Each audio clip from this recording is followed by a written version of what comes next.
Hello, today is January 26, 2011, and thank you for listening today. I apologize for not having made a video recently.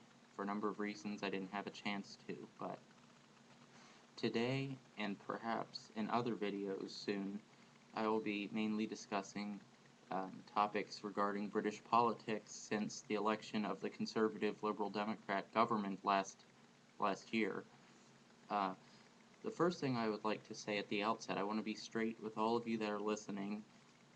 Um, I'm an American, and I don't live in the United Kingdom, and I never have, but I have a great interest in its politics, partly because my family came from England many years ago, and so for that reason, and because the United Kingdom is such an important ally of ours, and since we work together so often, putting these two reasons together, I find it of great importance to be interested.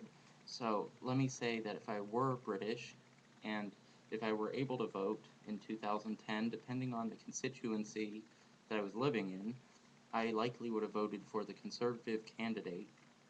I say likely and not certainly because I believe, mainly since the era of New Labour and their 1997 landslide victory, that the Conservative Party has year after year continued to change itself and try to make it into the image of New Labour, but under a different name and with different people. It's a type of trick. They know that people like many of the New Labour policies under Tony Blair, but they know that there's other ones that they don't like, and at the same time they're afraid to stand up for their traditional conservatism, and they're trying to appeal to voters that normally wouldn't go for them. And what I say is, in an election, a party should always seek to get as much support as they can get and try to get it from any voter that they can get it from. However, a party should not sell out its principles and its tradition and try to basically be a second version of the party they're running against. At this point, what happens is the political party that they've become is the same party they're opposing, so all they're about at this time is power. And why would people want to vote for a party like that? I've been skeptical of David Cameron for most of the time I heard about him when he was leader of the opposition before the 2010 election, and even more so since he's become the prime minister. He certainly does not sound like a conservative, except for maybe on economic matters. On the economy, with regard to budget cuts and top-up fees, I would say that yes, it's tough medicine, but we must remember that the government only has so much money, and if they continue to raise taxation, then the government will never have to spend wisely because they can always just go into the people's pockets and take more, and that will leave the individual less money to spend how they wish. And um,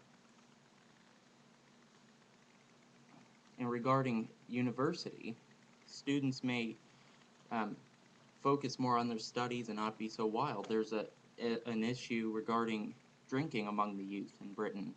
Maybe if they had to pay more of the money themselves, they wouldn't be trying to squander their opportunities. They wouldn't take it for granted. There's people that would say to me, okay, well, that may be a good idea for those who have money, but what about those who are poor and they have to rely on the government to help them to get an education at university? What I say is, it doesn't have to be the government that's providing the money.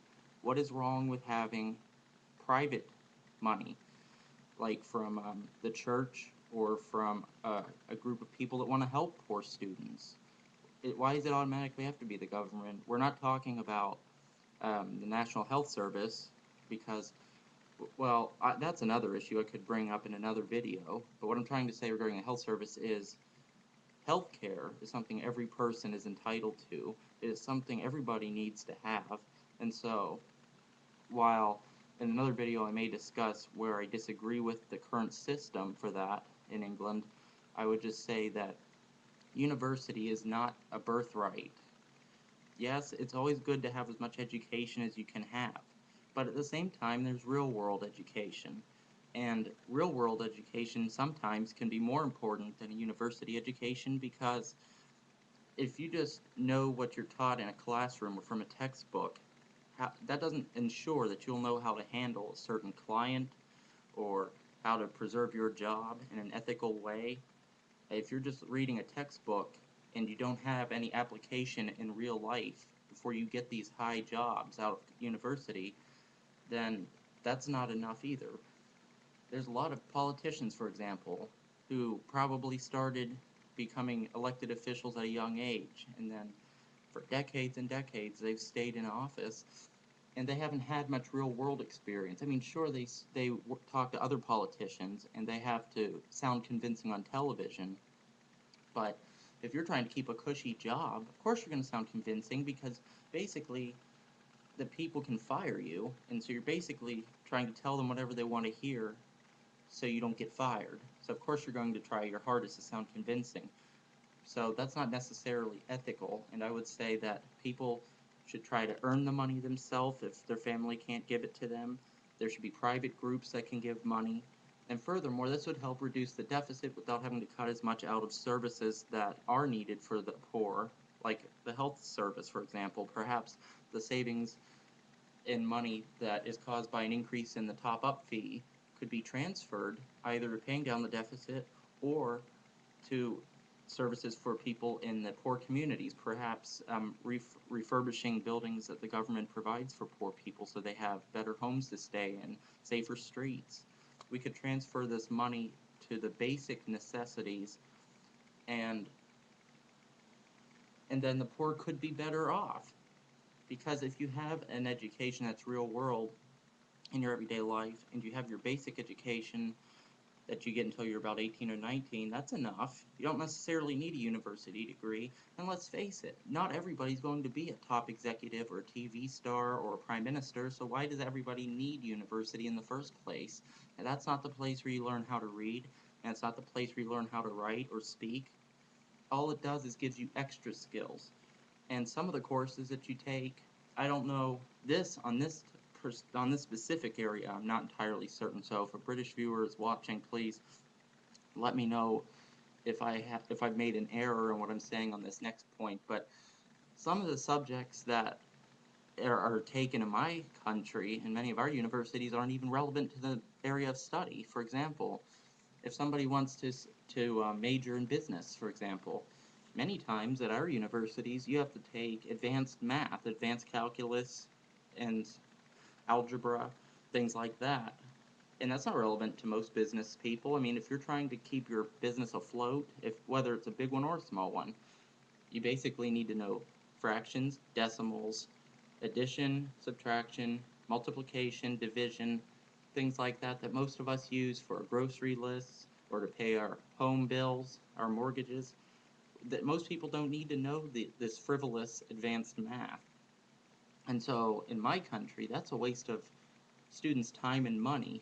And I believe that if you should get value for money by focusing in on what is going to be relevant for your life and for your area of study. For example, if you're studying business, people might say, okay, well, what does history have to do with business? Well, first of all, in your daily life, when you're voting for people, or when you're trying to figure out certain other things, like certain other interests that you have personally, if you understand history, you'll know what the wrong course is in politics, you'll know what the wrong interests are, you'll know why. And furthermore, through general history, whether it's just British history, American history, or whatever, there's usually discussion of important industries and what has happened when they became too wealthy, too successful. In my country, it became illegal for one corporation to have a monopoly on an entire industry. For example, petrol. There's not one country that owns all the gas stations in my country. That's illegal. That's not allowed to happen. And so if you understand other history, like I say, political history and other history, you'll know why that happened, why it's not good for the market to be too free. But at the same time, you'll know why it's bad to have a communist market system, which is that the government dictates precisely every aspect of it. That doesn't work either. And a socialist one doesn't work. It gives more breathing room for the individual than communism, but it doesn't, it's not productive, I should say. Take British history. All you have to do is look back to the winter of discontent in 1978. There was a Labour government under James Callaghan, the Prime Minister, and there was a strike called, and it was huge, and it was devastating. There was trash in the streets for, I think, 6 days, 7 days or more. It wasn't collected. Mounds of garbage bags. I've seen videos of this, and the those workers that went on strike wouldn't return to work until they got the exact amount of a wage increase that they'd asked for. And the government, being sympathetic, I mean, they're called the Labor Party for the regular laborer, they decided, okay, well, they've done their strike, we support strike action, we're going to give them what they want. And so that's devastating to an economy. And there's people in my country that believe that we should do as little trade with foreign nations as possible. And while in theory that's a good idea because it makes one think that if I buy only from my country, that we're automatically keeping all the jobs here, we're keeping all the factories open, and everybody's fine. But here's the problem. If we do that, then other countries might start to buy more of their own products only, and so our market will shrink. Each nation's market will generally shrink. Income into the country will shrink. So socialism goes too far towards communism without being communism. And the free market is generally the right way to go, but you can go too far. There's certain things, for example, that should never be for sale. And I know that, especially in Europe, there are people that disagree with what I'm going to say, but I believe that prostitution should never be legal. And I know that in England and most European countries it is not legal, but there are places like the Netherlands and I believe Germany where it is legal. I just don't believe that we should ever treat things such as sex as something that can be purchased for a certain amount of price, where you don't intimately know the person, that you don't intimately know the person you're going to be having sex with. You're basically using them. And, I mean, I just can't understand how a nation can believe it is okay to treat another human being and a natural thing that comes from them as something you can buy. And then, if you never see them again, okay, that's not a big deal. Why is it that the government is allowing all this liberalization of these types of laws? And why are they focusing so much on trading with places like China, where people are paid a bare minimum, something like 40 cents an hour, and they work long days? Often they live in very small, cramped conditions. This is not ethical. I believe that the best way to have a free market is to have ground rules, to have areas that are off limits. And some may say, well, look at the world we live in. Is it really realistic to not trade with China? Well, let me say first of all that perhaps there can be some trade. I believe we should trade with China. However, we need to make sure human rights matter. And how can we make human rights matter? By paying off our deficit, and then once we've paid off as much as we can, make a huge dent in what we owe them, then we can go to them because we don't owe much to them anymore and say, we're going to put tariffs on your products in our markets. If you don't stop deflating the value of your currency, we will cut how much we allow into our country from your country to sell. If you don't pay your workers more, if you don't give them more freedoms, that's what I'm trying to say. Should there be a free market? Yes. Should we trade with countries around the world? Yes, of course. But we can't just trade with anybody, can't do anything, because even if you're not a person of faith, it's just terrible to think that sex is used as an object that has a dollar sign on it, And how does it make sense to put a price on something that enjoyable, that's special? Thank you for watching.